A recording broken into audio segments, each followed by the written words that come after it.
आलेले होते तुम्ही किंवा दावा ठोकलेला आहे उपमुख्यमंत्री देवेंद्र फडणवीस यांनी देखील तयारीला लागायचं असं तुम्ही सांगितलं. परंतु दुसरीकडे नवनीत राणांनी म्हटलं की बाहेरचं पार्सल या ठिकाणी चालणार नाही, भाजपचा उमेदवार या ठिकाणी उभा राहील. मला वाटतं तुम्ही त्या कार्यक्रमाला हजर होते सर्व. आपण दर्यापूरकरांचं प्रेम पाहिलं. किती हजारोच्या संख्येने स्वतः गाड्या काढून लोक त्या ठिकाणी हजर होतात. दुसरी गोष्ट, माझं घर आमदार असल्यापासून अंजनगाव शहरामध्ये जिजाऊ हाईट्समध्ये 202 रूम नंबरचा फ्लॅट आहे. त्यामुळे माझं घर अंजनगाव दर्यापूरमध्ये पण आहे, अमरावतीमध्ये नवसारीमध्ये पण आहे.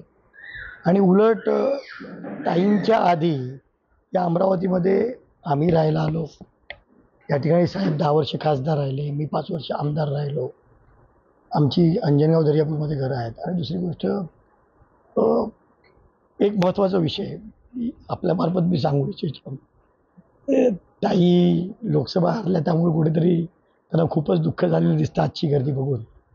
आणि दुसरी गोष्ट, सगळे पक्ष बदलून ताई इथपर्यंत आल्या, प्रत्येक पक्षाच्या नेत्याला भेटत आले आजपर्यंत. आणि कुठेतरी आत्ता शेवटी राष्ट्रवादीच्या खासदार झाल्या होत्या आणि मग राष्ट्रवादीच्या खासदार असताना त्यांनी भाजपमध्ये प्रवेश घेतला, तेही निवडणुकीच्या ऐन वेळेवर. मी उलट भाजपच्या, मला भीती आहे, भाजपचे जे उमेदवार त्यांच्यासोबत बसले त्यांची तोंडकर बघण्यासारखी आहेत. बिचारे ते घाबरलेले, कारण या दाखवत आहेत मी भाजपचा प्रचार करते आणि साड्या कशाला वाटप करतायत. मग उमेदवारी जर लढवायची नाही, मग साड्या कशाला वाटप करतायत. आज भाजप करायचं आणि भाजपचे जे उमेदवार आहेत त्यांना बाजूला टाकून उलट स्वतःच नंबर लावून घेतील. त्यामुळे भाजपच्या उलट उमेदवार, जे इच्छुक उमेदवार आहेत त्यांना मी सांगू इच्छितो, तुम्ही सावध राहा. मी तर माझी शिवसेना पक्ष म्हणून मी मागणी करतोय, तुम्ही भाजप म्हणून मागणी करा. महायुतीमध्ये आहोत. फक्त आपल्यापासून दोघांच्या भांडणात तिसराचा लाभ होता कामा नये. जे भाजपचे इच्छुक उमेदवार आहे, जे बिचारे इतके वर्ष मेहनत करतात माझ्यासारखे, तिसरा कोणतरी येणार, खोटं दाखवणार आणि तिकडे साडे वाटप करणार आणि उद्या स्वतःलाच उमेदवार म्हणून दाखवेल. तर मी काही जास्त त्या गोष्टीला लक्ष देत नाही.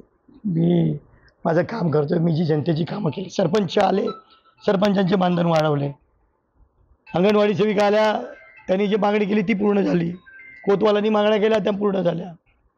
6 वर्षाचं बालक माझ्याकडे आलं, त्याचं 6 लाखाचं ऑपरेशन फ्री करून दिलं. म्हणजे मुख्यमंत्र्यांनी. माझ्याकडे जो जो अप्रोच होतो त्याची सगळ्यांची कामं होत आहेत. आणि यात माझी काय चूक. आणि त्यामुळे दर्यापुरातली जनता ही माझ्याकडे स्वतःहून येते, त्यांचे प्रश्न मांडते. त्यांना माहिती आहे की अभि तडसूकडे गेला हा पक्षाचा राष्ट्रीय सचिव आहे, मुख्यमंत्र्यांच्या जवळ आहे, आणि त्यामुळे कामं लवकर होतात. आणि त्यामुळे कुठेतरी कामं करून घ्यायचं प्रयत्न प्रत्येकजण करत आहे. आणि त्यामधून कुठेतरी यांना जर दुखत असेल तर मी काय त्याच्यामध्ये हे वाईट वाटून घेत नाही. ती माझी ताई आहे शेवटी. एबीपी माझा, उघडा डोळे बघा नीट.